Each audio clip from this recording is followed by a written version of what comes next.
أحسن الهدي هدي محمد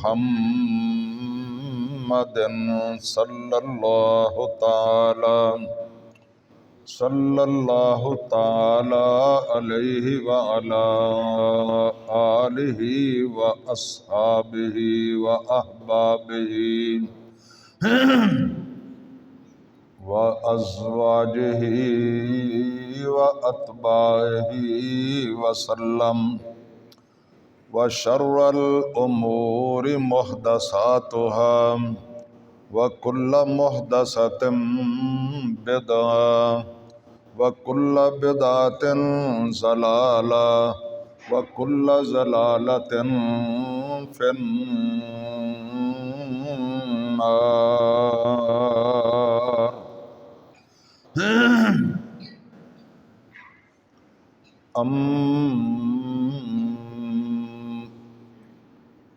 أعوذ بالله من الشيطان الرجيم. بسم الله الرحمن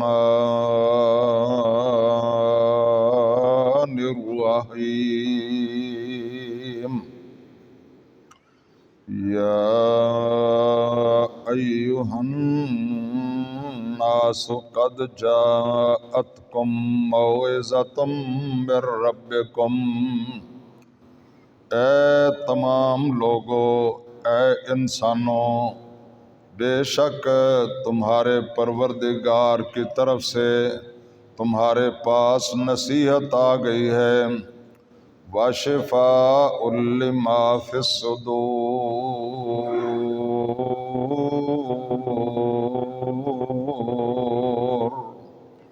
اور دلوں کے لیے، قلوب کے لیے شفاء نازل کر دی گئی ہے. وَهُدًى وَرَحْمَةٌ لِّلْمُؤْمِنِينَ،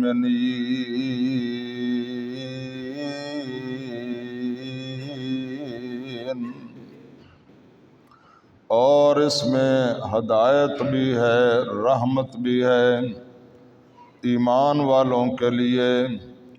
قُلْ بِفَضْلِ اللَّهِ وَبِرَحْمَتِهِ فَبِذَلِكَ فَلْيَفْرَحُوا.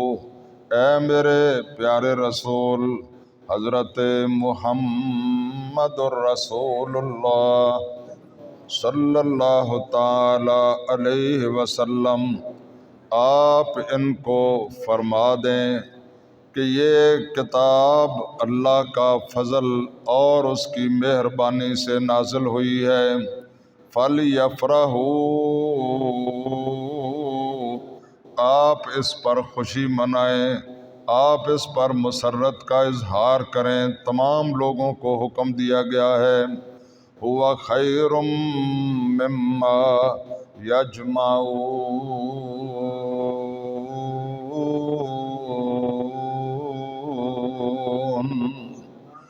اور یہ دنیا جہان کی تمام ان نعمتوں سے بہتر ہے جن کو لوگ جمع کرتے ہیں.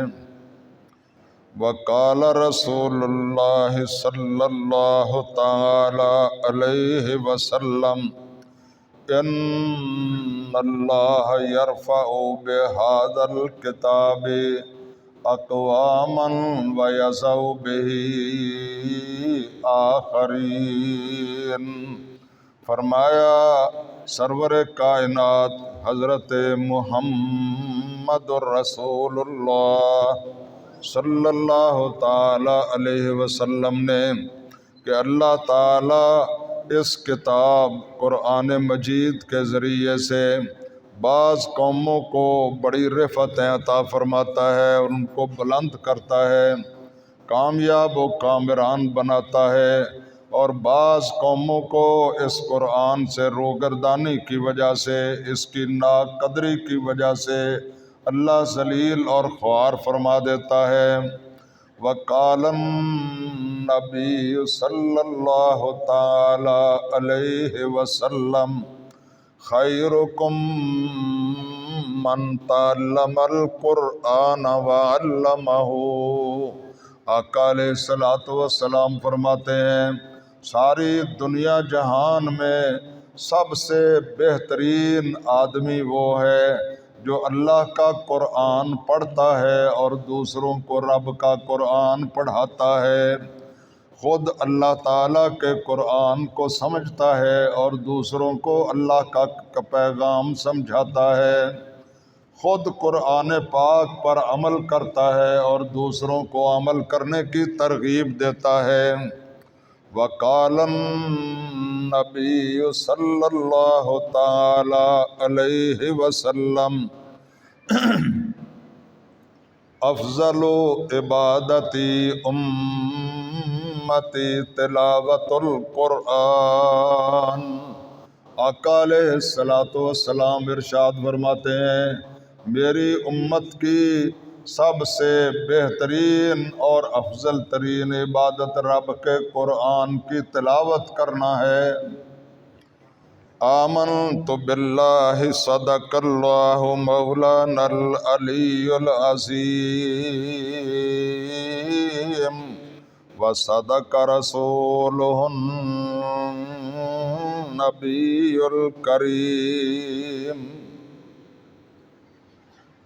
اصلاح عالم کا اب کوئی سامان ہونا چاہیے، اصلاح عالم کا اب کوئی سامان ہونا چاہیے، سب کا دستور العمل قرآن ہونا چاہیے، بس یہی اب فکر ہمیں ہر آن ہونی چاہیے، حق کا جاری ملک میں فرمان ہونا چاہیے۔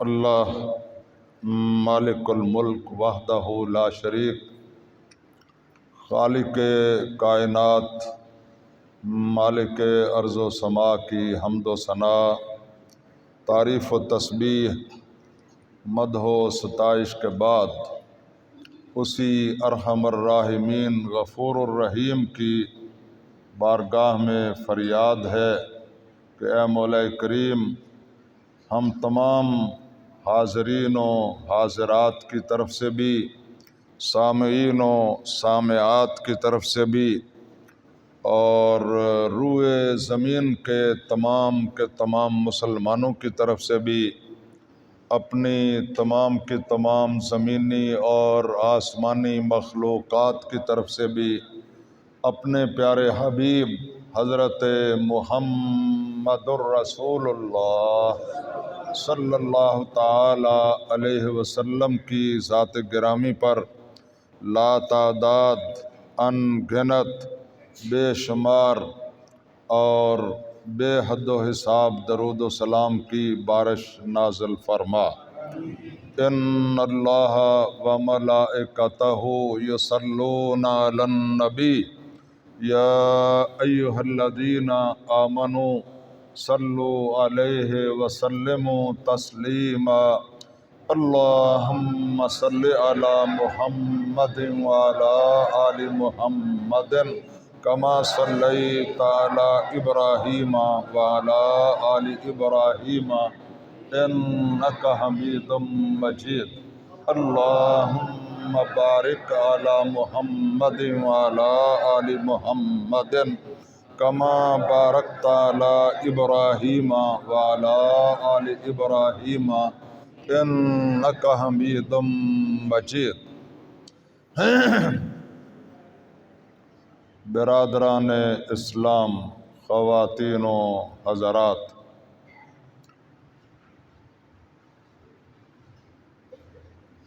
آج اللہ تعالیٰ کے فضل و کرم اور اس کی رحمت سے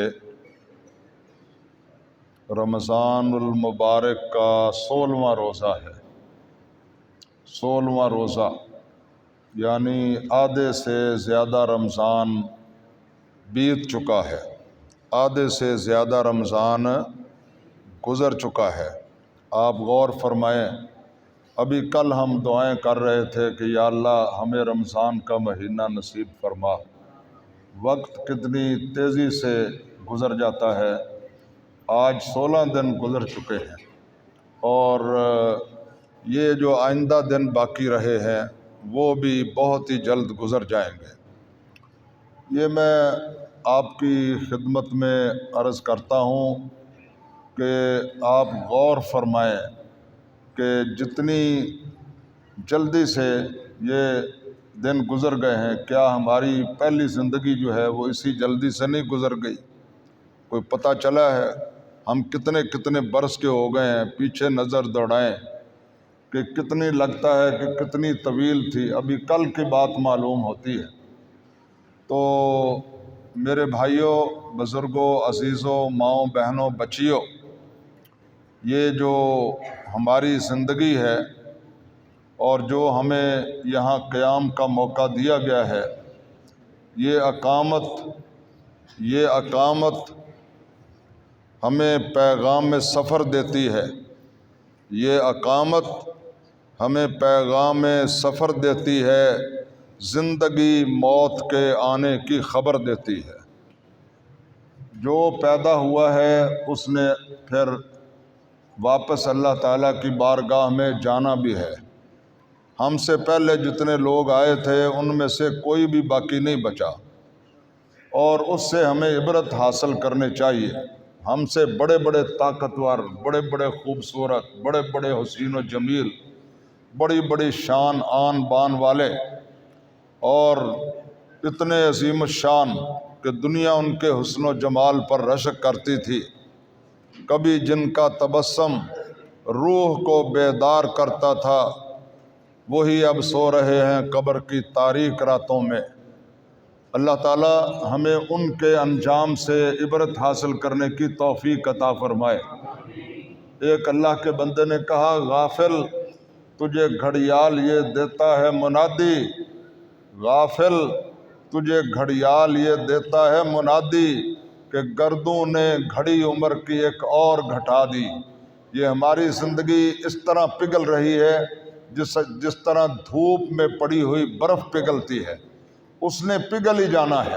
ہم اس وقت سے کوئی فائدہ اگر اٹھا لیں گے تو یہ ہماری خوش قسمتی ہے، اگر نہ اٹھائیں گے تو یہ دن بدن پگھلتی چلی جائے گی۔ اللہ تعالی ہمیں اپنی آخرت کو اور اپنی قبر کو، اپنے حشر کو اور اپنے پروردگار کے سامنے اپنی حاضری کو جو ہے وہ اس کی فکر کرنے کی توفیق عطا فرمائے۔ ایک اللہ کے بندے نے بڑی خوبصورت بات کہی ہے، اس نے کہا ہے کہ جاگو رے غریباں پہ نظر ڈال بعبرت۔ ذرا قبرستان میں جاؤ نا، جاگو رے غریباں پہ نظر ڈال بعبرت، جاگو رے غریباں پہ نظر ڈال بعبرت، پھر عبرت کے لیے ڈھونڈ کسی شاہ کی تربت، پھر عبرت کے لیے ڈھونڈ کسی شاہ کی تربت، پھر پوچھ اس سے کہ آج تیرا غرور کہاں ہے، اے کاسہ سر بول تیرا تاج کہاں ہے۔ کوئی شے باقی رہنے والی نہیں ہے۔ اللہ تعالیٰ ہمیں غرور کی لعنت سے بچائے، تکبر کی لعنت سے بچائے اور خوش فہمی کی لعنت سے بچائے۔ ہم اس خوش فہمی میں نہ رہیں ہمارے پاس تو بڑا وقت ہے، ابھی بہت جو ہے ٹائم پڑا ہے۔ نہیں، کوئی پتہ نہیں ہے کسی کو۔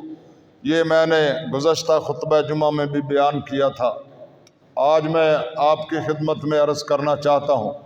یہ جو رمضان المبارک کا مبارک اور مقدس جمعہ آتا ہے، جو آخری عشرے سے پہلے آتا ہے، اس میں کافی سارے مضمون جو ہیں وہ انتہائی ضروری ہوتے ہیں جن کو لازماً بیان کیا جائے۔ مثلاً 17 رمضان المبارک کو اللہ تعالیٰ نے مسلمانوں کو فتح عظیم عطا فرمائی۔ جنگ بدر کا واقعہ، رسول اللہ صلی اللہ علیہ وسلم کا پہلا غزوہ، صحابہ کرام کی کفر کے ساتھ اور دشمنان اسلام کے ساتھ پہلی جنگ، اور ایسی فتح کہ جس فتح نے قیامت تک آنے والے کفار پر مسلمانوں کی دھاک بٹھا کر رکھ دی۔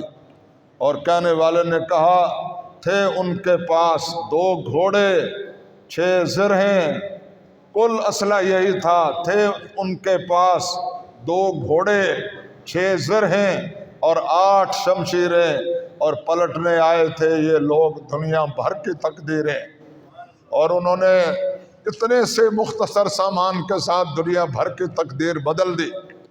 اور یہ بہار اب جو دنیا میں آئی ہوئی ہے یہ سب پود انہی کی لگائی ہوئی ہے۔ اور پھر اسی 17 بدر کو یہ میں آپ کو بتانا ضرور چاہتا ہوں کہ جو اللہ نے فتح عطا فرمائی اس پرچم کے نیچے فتح عطا فرمائی جو میری اور آپ کی اماں جان ام المومنین عائشہ صدیقہ رضی اللہ تعالی عنہا کے دوپٹے کو لے کر سرور کائنات نے بدر کی جنگ میں وہ پرچم لہرایا تھا۔ اللہ تعالیٰ نے اس پرچم کے نیچے مسلمانوں کو فتح عطا فرمائی۔ اور آپ عجیب اتفاق دیکھیں، خدا کا اتفاق دیکھیں اس چیز کے ساتھ کہ اللہ تعالیٰ نے 17 بدر کو 17 رمضان کو اللہ تعالیٰ نے بدر میں مسلمانوں کو فتح عطا فرمائی، اور لمبے عرصے کے بعد اللہ تعالیٰ نے 17 رمضان کی تاریخ کو ہی ہماری اماں جان کو وفات عطا فرمائی۔ اللہ تعالیٰ ہمیں ان عظیم ہستیوں کے بھی شان سمجھنے کی توفیق عطا فرمائے۔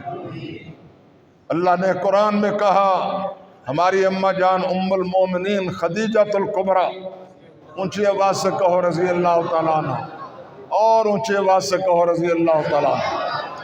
اب اللہ تعالیٰ آپ کا بھی شان اور مقام بلند فرمائے، اللہ تعالیٰ آپ کو رفعتیں عطا فرمائے۔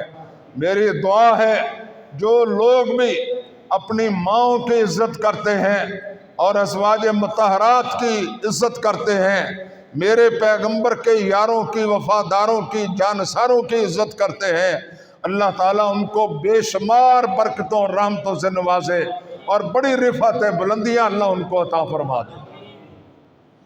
میرے بھائیوں، حضرت خدیجۃ الکبریٰ، اونچی آواز سے کہو، اونچی آواز سے رضی اللہ تعالیٰ عنہ، ان کا بیان، ان کے 10 رمضان المبارک کو ان کی رحلت ہوئی، اور حضرت علی المرتضیٰ شیر خدا، اونچی آواز سے کہو رضی اللہ تعالیٰ عنہ، ان کی وفات 21 رمضان کو ہوئی۔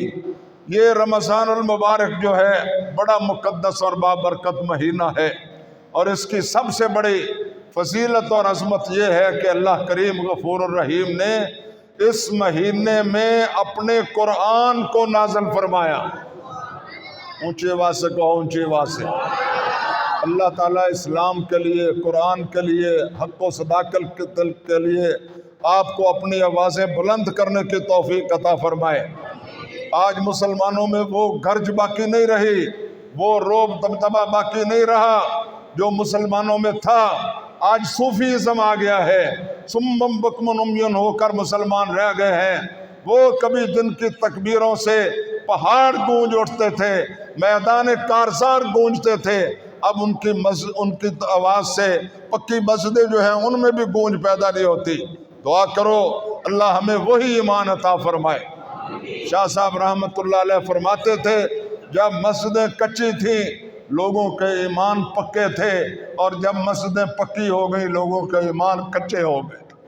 دعا کرو اللہ ہمارے ایمان بھی پکے بنائے، اللہ ہمارے ایمان بھی صحابہ کے ایمان جیسے بنائے۔ میرے دوستو، بھائیوں، بزرگوں، آج میں قرآن کے بارے میں نے آیات پڑھی ہیں، اور قرآن کے بارے میں ہی میں نے احادیث آپ کے گوش گزار کی ہیں، اور سارے موضوعات اپنی اپنی جگہ پر اہم ہیں۔ کسی موضوع کو بالکل شارٹ کٹ بیان نہیں کیا جا سکتا، ہر ایک کے لیے تفصیل درکار ہے، مگر آج میں قرآن کے بارے میں چند موتی آپ کی خدمت میں عرض کرنا چاہتا ہوں۔ یہ وہ عظیم الشان کتاب ہے جو جب نازل ہوئی اس وقت بھی معجزہ تھا، آج 14 صدیاں گزر جانے کے بعد بھی معجزہ ہے، اور قیامت تک یہ سرور کائنات کا معجزہ جو ہے قائم اور دائم رہے گا۔ کوئی دنیا کی کتاب اس کتاب کا مقابلہ نہیں کر سکتی۔ یہ وہ کتاب ہے، یہ وہ کلام ہے کہ میرے اور آپ کے پیارے رسول، سارے جہانوں کے سردار، انبیاء کے امام، کالی کملی والے آقا حضرت محمد الرسول اللہ صلی اللہ تعالی علیہ وسلم نے نبوت کی زبان وحی الہی کے ترجمان سے یہ اعلان فرمایا جس طرح اللہ تعالیٰ کو اپنی ساری مخلوق پر فضیلت اور عظمت حاصل ہے، اسی طرح اللہ کے کلام کو ساری دنیا جہان کے کلاموں پر فضیلت اور عظمت حاصل ہے۔ اللہ ہمیں بھی سمجھنے کی توفیق عطا فرمائے۔ میں آج ہمارا ملک بڑے بحرانوں میں مبتلا ہے، بڑی مشکلات میں گھرا ہوا ہے، ہمیں سمجھ نہیں آ رہی کیا کرنا چاہیے اور کیا نہیں کرنا چاہیے، مگر ہم یہ سوال اسی طرح جس طرح صحابہ نے کیا اور میرے پیغمبر نے فرمایا۔ اس حدیث کے راوی ہیں حضرت علی المرتضیٰ شیر خدا رضی اللہ تعالیٰ عنہ، اونچی آواز سے کہو رضی اللہ تعالیٰ عنہ۔ ان علی قال انی سمعت رسول اللہ صلی اللہ تعالی علیہ وسلم، حضرت علی المرتضیٰ شیر خدا رضی اللہ تعالیٰ عنہ کہتے ہیں میں نے خود اپنے کانوں سے اللہ کے رسول کی زبان سے یہ کلمات سنے۔ آقا علیہ السلام ارشاد فرما رہے تھے الا انہا ستکون فتنہ، ان قریب بہت بڑے بڑے فتنے میری امت کے لیے آئیں گے، بہت بڑی بڑی آزمائشیں آئیں گی۔ صحابہ اکرام نے پوچھا قلت مل مخرج منہا یا رسول اللہ، حضور یہ تو آپ فرما رہے ہیں فتنے آئیں گے، آزمائشیں آئیں گی، مشکلات آئیں گی، مگر آقا علیہ السلام یہ بھی ہمیں فرمائیں ان مصیبتوں اور مشکلات سے اور آزمائشوں سے نکلنے کا ذریعہ کیا ہوگا؟ ذرا بات کو سمجھو، ہمارے حکمران بھی سمجھیں، ہمارے سیاستدان بھی سمجھیں، ہمارے خواص بھی سمجھیں، ہمارے عوام بھی سمجھیں، اور یہ جو عوام ہیں یہ بڑے معصوم بنتے ہیں کہ ہم بڑے مظلوم ہیں، محکوم ہیں، ہم تو بیچارے بے گناہ ہیں۔ اللہ کی قسم اگر عوام سمجھ جائیں تو کبھی پاکستان میں غلط قیادت برسر اقتدار آ ہی نہیں سکتی۔ ہم ٹکے ٹکے پر بکتے ہیں انتخابات میں، اور ہر چور اور چکے ڈاکو کو منتخب کرتے ہیں اچھے لوگوں کے مقابلے میں، اور پھر کہتے ہیں جی کہ ہمارا تو کوئی قصور ہی نہیں ہے۔ میں واضح کہتا ہوں سارا قصور عوام کا ہے، عوام غلط فیصلہ کرتے ہیں جس کے نتیجے میں ہمارے ملک کو اور ہماری قوم کو اس کا خمیازہ بھگتنا پڑتا ہے۔ جب آپ غلط لوگوں کو منتخب کریں گے تو وہ اچھے کام کیسے کریں گے؟ اگر آپ اچھے لوگوں کو منتخب کریں گے تو وہ کام بھی اچھے کریں گے۔ اللہ تعالی ہمیں صحیح فیصلے کرنے کی توفیق بخشے۔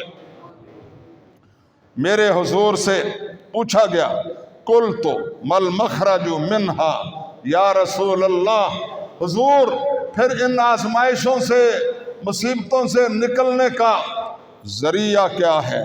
اب نبوت کے زبان سے جو الفاظ جاری ہوئے ہیں سارے کہو سبحان اللہ، اونچی آواز سے کہو سبحان اللہ۔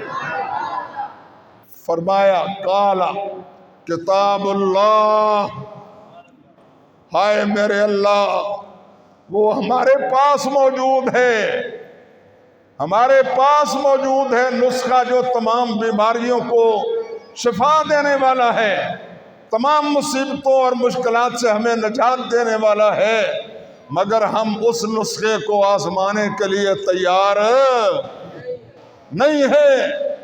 یہ وہ نسخہ ہے جس کے بارے میں اقبال کہتے ہیں ہفت کشور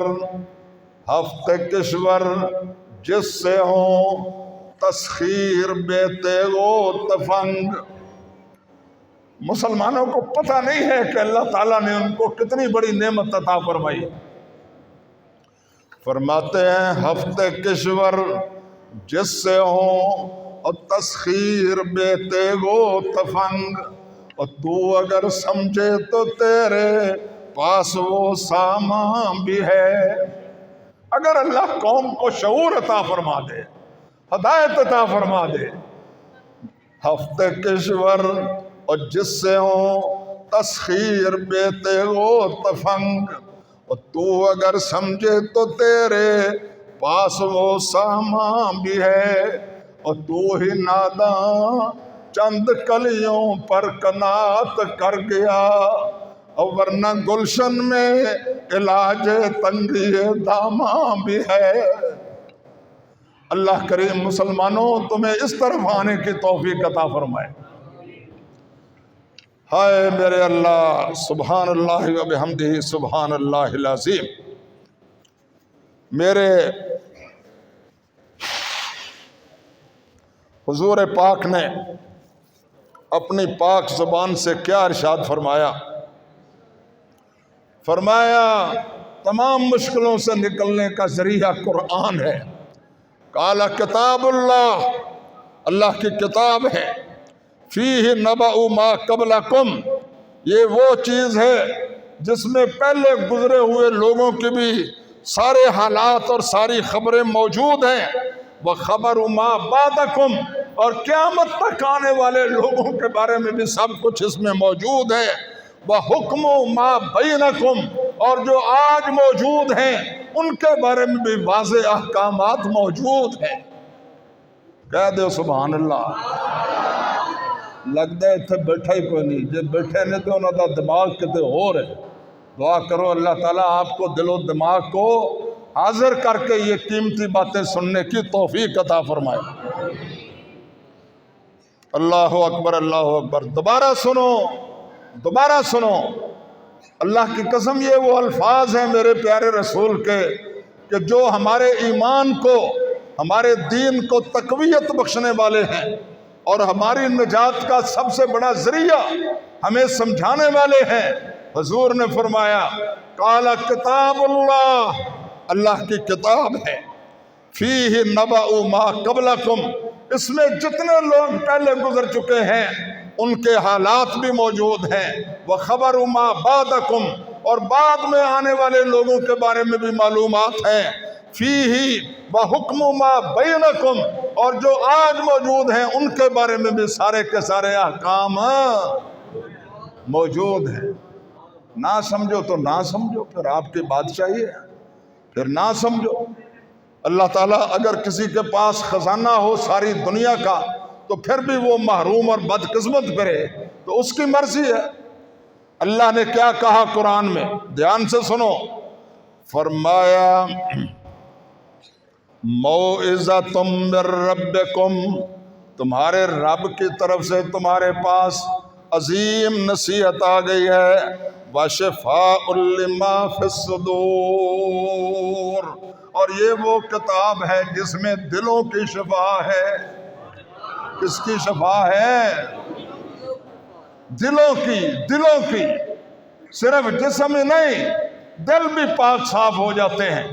میرے اور آپ کے آقا و مولا نے ارشاد فرمایا جس طرح لوہے کو زنگ لگ جاتا ہے، زنگار لگ جاتا ہے، اسی طرح گناہوں کی وجہ سے دلوں کو بھی زنگ لگ جاتا ہے، اس پر سیاہیاں آ جاتی ہیں، میل آ جاتی ہے۔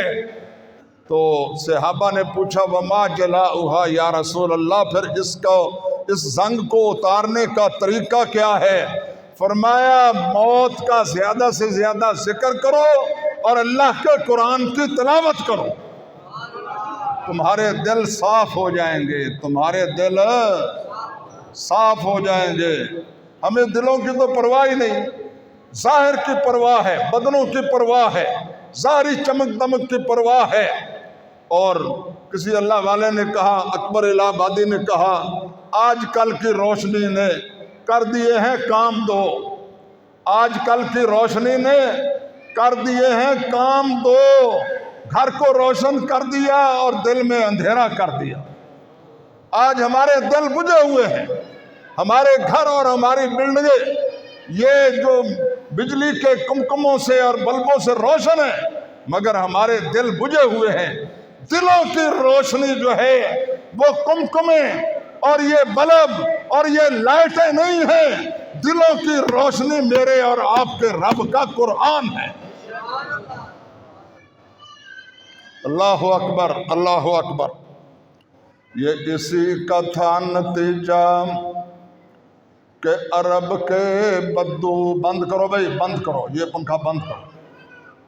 یہ اسی کا تھا نتیجہ کہ عرب کے بدو، یہ اسی کا تھا نتیجہ کہ عرب کے بدو اور کھیلنے جاتے تھے ایوان گہے کسرا میں شکار۔ اور یہ اسی کا تھا کرشمہ کہ عرب کے راہزن اور چاک کرنے لگے جبریل امی کے اسرار۔ ابھی جبریل وہی لے کر آ رہے ہوتے تھے راستے میں، اور یہ پہلے پیغمبر کو کہتے تھے کہ یا رسول اللہ، یہ ہماری عورتیں جو ہیں ان کے بے پردہ جانے سے ہمیں غیرت آتی ہے، ان کو پردہ کر کے نکلنا چاہیے۔ ابھی وہ اپنی باتیں کر رہے ہوتے تھے تو جبریل وہی الفاظ جو ہیں وہ قرآن کے لے کر میرے اور آپ کے پیارے رسول پر نازل ہو جاتے تھے۔ یہ شعور اور یہ پرواز اور یہ معراج اور یہ رفعت اور یہ بلندی ان کو قرآن نے عطا فرمائی۔ اور قرآن، ایک ہاتھ میں قرآن، دوسرے ہاتھ میں تلوار، جدھر کو نظر اٹھائی ادھر بھی انقلاب پیدا ہو گئے، اور جدھر کو قدم اٹھایا ادھر بھی انقلاب پیدا ہو گئے۔ آج ہمارے پاس سب کچھ موجود ہے، مگر ہم اس کو آزمانے کے لیے تیار نہیں۔ برطانیہ کا قانون 75 سال گزر گئے جس کی وجہ سے ہم ذلیل و خوار ہو رہے ہیں، انگریزوں کے اشاروں پر ناچ رہے ہیں، امریکہ اور یورپ کے اشاروں پر ناچ رہے ہیں، اور اللہ کی کتاب جس کے نام پر یہ ملک بنا تھا اور جس کے نام پر لا الہ الا اللہ محمد رسول اللہ کے پیغام پر یہ ملک بنا تھا، ادھر ہم آنے کے لیے تیار ہیں۔ ہمارے حکمرانوں کا آج کیا رویہ ہے، اور یہی ان کا رویہ رہا ہے۔ ہم نے سیدھی طرف جانا ہی نہیں ہے، نہ خدا کی طرف، نہ رسول کی طرف، نہ عدل و انصاف کی طرف، نہ عوام کی طرف۔ ویسے صبح و شام عوام کے دعوے کرتے ہیں، عوام کی محبت کے، عوامی نمائندے ہونے کے، عوام کے ووٹ کو عزت دینے کے، مگر عوام سے فیصلہ لینے پر تیار نہیں ہے۔ ملک ڈوبتا ہے تو ڈوب جائے، ہم نہ کرسی چھوڑیں گے نہ اقتدار چھوڑیں گے، کسی سیدھے رستے کی طرف آنے کے لیے تیار نہیں ہے۔ میں لوگوں کو کہتا ہوں، اپنے اپنے دھڑے نہ کوٹو، جانبداری نہ کرو، اور ایسے لوگوں کی غلط پیروی نہ کرو۔ صحیح کو صحیح کہو، غلط کو غلط کہو، یہی مسلمان کی شان ہے۔ جو ایسا نہیں کرتا، نہ اس کا کوئی اسلام ہے، نہ اس کا کوئی دین ہے، نہ اس کا کوئی مذہب ہے۔ ہمیشہ حق کا ساتھ دینا ہمارے اوپر فرض، لازم اور واجب ہے۔ تو سرور کائنات حضرت محمد رسول اللہ صلی اللہ تعالی علیہ وسلم نے ارشاد فرمایا، هو الفصل، یہ فیصلہ کن اور محکم بات ہے، لیس بالہزل، یہ کتاب کوئی کھیل تماشا نہیں ہے، ومن ترکہ من جبار قسمہ اللہ، اور جو لوگ ان سے روگردانی کریں گے اللہ ان کو ذلیل اور خوار کر کے اور ان کی گردنیں مروڑ کے رکھ دے گا۔ اللہ تعالیٰ کا کلام ہے، کوئی کھیل تماشا نہیں ہے۔ فرمایا وَهُوَ حَبْلُ اللَّهِ الْمَتِينَ، یہ اللہ کی رسی ہے جو اللہ نے اپنے بندوں کے لیے لٹکائی ہے۔ وَهُوَ الذِّكْرُ الْحَكِيمُ، اور یہ حکمتوں سے بھری ہوئی نصیحت ہے۔ وَهُوَ الصِّرَاطُ الْمُسْتَقِيمُ، اور یہی سیدھا راستہ ہے۔ اونچی بولو، یہی اور سیدھا راستہ کون سا ہے؟ پیروں کا راستہ، مولویوں کا راستہ، فرقوں کا راستہ، مسلکوں کا راستہ، یہ سلسلوں کا راستہ، یہ طریقت کا راستہ، یہ فلانا راستہ، کوئی راستہ سیدھا نہیں ہے۔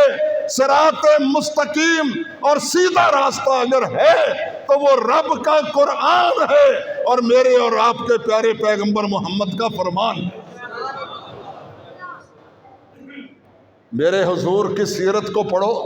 ہماری اماں جان ام المومنین عائشہ صدیقہ رضی اللہ تعالی عنہا سے کسی نے پوچھا، اماں جان ہم حضور کے اخلاق کے بارے میں، اخلاق عالیہ کے بارے میں جاننا چاہتے ہیں، تو آپ نے فرمایا اما تقرأ القرآن، کیا آپ لوگ قرآن نہیں پڑھتے؟ انہوں نے کہا جی ہم قرآن تو پڑھتے ہیں۔ فرمایا وَكَانَ خُلُقُهُ الْقُرْآنِ، سارے کا سارا قرآن میرے محمد کے اخلاق کا بیان ہے۔ سر سے لے کر اور سر سے لے کر پاؤں تک تنویر ہی تنویر ہے، سر سے لے کر پاؤں تک اور تنویر ہی تنویر ہے، سر سے لے کر پاؤں تک تنویر ہی تنویر ہے، منہ سے جیسے بولتا قرآن ہو تقریر ہے، حسن احمد دیکھ کر یہ بولتی ہے کائنات، اور خود وہ خالق کیسا ہوگا جس کی یہ تصویر ہے، خود مصور کیسا ہوگا اور جس کی یہ تصویر ہے۔ اللہ تعالی ہمیں قرآن پر اور حضور کے حسن و جمال پر اور آپ کی شان اور عظمت پر مر مٹنے کی توفیق عطا فرما دے۔ میرے دوستو، بھائیوں اور بزرگوں، اب یہ جو ہے اس کو یہ مضمون بہت لمبا ہے، انشاءاللہ اللہ تعالیٰ چاہے گا تو 27ویں رمضان کو جب قرآن ختم ہوگا انشاءاللہ اس رات کو اس پر تفصیلی گفتگو کی جائے گی۔ آج میں 2 چیزیں بڑی اہم آخری وقت میں آپ کے سامنے رکھنا چاہتا ہوں۔ ایک تو میرے اور آپ کے پیارے رسول نے ارشاد فرمایا، مرد ہوں یا عورتیں ہوں سب سن لیں دھیان سے، بہت اچھی طرح توجہ فرمائیں، بڑی قیمتی بات ہے۔ حضور نے فرمایا من اعتکف عشرا فی رمضان، جو شخص رمضان المبارک کے آخری عشرے میں اعتکاف کرے، بازاروں کا جو ہے وہ طواف نہ کرے، مارکیٹوں کا طواف نہ کرے اور فضول خرچیاں نہ کرے، جو رمضان المبارک کے آخری عشرے میں اعتکاف کرے، فرمایا کان کا حجتین و عمرتین، میرا اللہ اس کو 2 مقبول حجوں کا اور 2 مقبول عمروں کا ثواب عطا فرمائے۔ یہاں بیٹھے بیٹھے آپ کو پاکستان میں اپنے قریبی مسجد میں گھر میں اللہ تعالیٰ 2 مقبول حجوں کا اور 2 عمروں کا ثواب دینے کے لیے تیار ہیں، مگر آپ بھی لینے کے لیے تیار ہیں یا نہیں ہے، اس کا فیصلہ میں نے اور آپ نے خود کرنا ہے۔ اور سرور کائنات صلی اللہ علیہ وسلم نے یہ بھی ارشاد فرمایا من قام لیلۃ القدر ایمانا و احتسابا غفر له ما تقدم من ذنبہ، فرمایا جو شخص ایمان اور احتساب کے ساتھ تمام کے تمام پہلے گناہوں کو معاف فرما دیتا ہے۔